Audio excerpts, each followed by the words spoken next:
Ndërkaq, apo presionit e pensionet edhe të skemat e tjera sociale nga fakti që kemi më pak të rinj në vend e më shumë të rinj që emigrojnë, rrjedhimisht jo vetëm më pak fuqi punëtore, por edhe më pak lindshmëri. Edhe në këtë reakcion zinxhire logjik, pastaj edhe një popullsi më të plakur që do të kërkojë më shumë para, jo vetëm për pensionet, por edhe për sistemin shëndetësor, për kujdesin ndaj tyre. Është vërtet Auror, sepse problemi i madh i Shqipërisë është që të rinjtë edhe ato të cilët nuk janë larguar sot, nëse do të jepi një mundësi do të largohesh. Dhe kjo është një presion tepër i madh sepse kemi uljen e numrit kontribuesve dhe të mendosh që të rinjtë janë pikërisht kontribuesit afatgjatë në tregun e punës. Ne shohim si ka ikur të paktën nga 2019-a, për të mos fol pastaj në që kjo rënje vijon që nga 90-a. Dhe kjo do të kthehet barr për buxhetin e shtetit, për skemën e pensioneve, siç thatë dhe ju, do kërkohet më shumë shpenzime në shëndetësi etj, gjë që duhet të ketë patjetër një vëmendje të shtuar nga ana e qeverisë se si të motivojmë, le të themi, forcën punëtore për të qëndruar e për të punuar në Shqipëri. Patjetër që i takon dhe biznesit, dhe këtu duhet të jenë dy aktorë kryesorë, qeveria dhe biznesi, të mendojnë se ku i kanë probleme dhe të zgjidhin këto probleme, ndërkohë që detyra më të vështirë në fakt e ka qeveria, sepse siç tham, nuk është vetëm problemi i nivelit pagës apo kostës jetesës, por problemi i madh mbetet dhe cilësia e shërbimeve publike. E në fakt duket sikur investohet vazhdimisht në shëndetësi, investohet edhe në arsim. Është vërtet në fakt, por pra paradokse të mëdha duken, me të ngadoj që ti ta kthesh atë pjesën e puzzle-it, paradokse në tregun e punës, paradokse në shërbimin e ofrimeve, duket sikur gjithë sistemi sikur e stimulon emigracionin. Është vërtet sepse ky është një problem afatgjatë, domethënë në të shkuar, nëse reformimi i të shkuarës duhet zgjidhur më parë.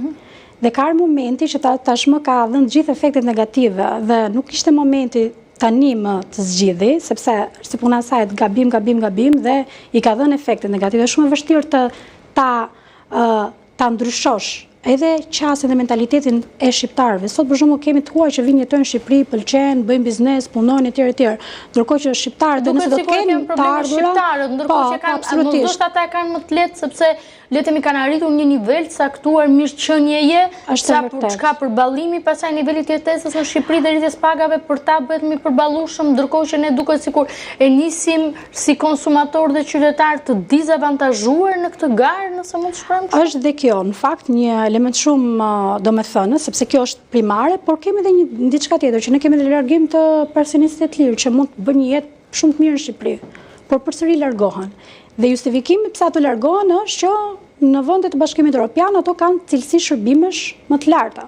Ndërkohë që një europian që vjeton këtu, siç e dim, të ardhurat i merr nga shteti, pra nëse është një pensionist, në përgjithësisht pensionist vjen, ose biznesmen. Tu pastaj ha diskutim gjëra, domethënë ne mund të bëhemi një vend shumë i mirë që të huajt pensionistë jetojnë, por pak profesionistë apo të rinj të huaj të zgjidhin Shqipërinë, sepse kjo është një dallim i madh. Po, absolutisht. Dhe në një vend si Shqipëria, kur në fakt e ka pikuar Zoti për kushtet natyrore, por dhe për mundësitë që mund të ketë, unë mendoj që nëse do të bëhet ky vend që vërtet pas 4 vitësh të futemi në Bashkimin Evropian në mënyrë dinjitoze, duhet luftojmë informalitetin, evazionin fiskal, por domosdoshmërisht korrupsionin.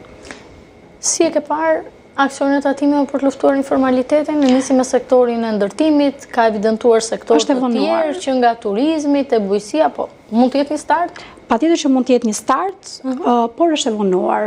Është një periudhë afatmesme që ne do të presim të marrim ato benefitet, ndërkohë që nëse do të kishte nisur shumë kohë më parë, se dije që sektori i ndërtimit ka vite që po ndikon në rritje ekonomike, por po ndikon edhe në rritje të evazionit dhe informalitetit, do të kishim efekte më pozitive. Megjithatë, kur nuk është vonë, mendoj që diçka pozitive po bëhet. E rëndësishme është që edhe vetë shqiptarët kuptojnë që këtu ka mundësi. Kështu që duhet ndryshuar dhe mentalitetin në fakt. Zakonisht thuhet që për të kaluar pasojat që mund të ketë një mbyllje si ajo e komunizmit që ne kemi pasur gati 4 dekada, 20-50 vjet, 5 dekada, do të na duhet po kaq në periudhën post. Është vërtet në fakt sepse mentaliteti është kryesor, megjithatë se ne themi korrupsioni, por në të vërtetë jemi edhe ne palë korrupsionin qytetarë që e pranojnë. Aktive, pasive. apo është dhe biznesi, kështu që duhet së pari qeveria, së dyti ndryshimi mentalitetit të gjithë hallkave, sepse ne jemi grup interesi dhe si grup interesi duhet të ndryshojmë të gjithë. Pra nuk mund bëhet ndryshimi vetëm me presione, me rregulla, duhet patjetër, sepse ne shqiptarët kemi ligjet e kemi shumë të mira, çështja është që ne gjejmë hapësira për të Pra, si grup interesi jemi dhe kontribues dhe përfitues. Do me thënë duhet parë medalja në 2 anët. Në 2 anët. Romina Rodonshi, që kënaqësi që të kisha në A2 Business. Shumë kënaqësi dhe për mua. Të dashur miq, ky ishte A2 Business për sot. Mirupafshim bashkë.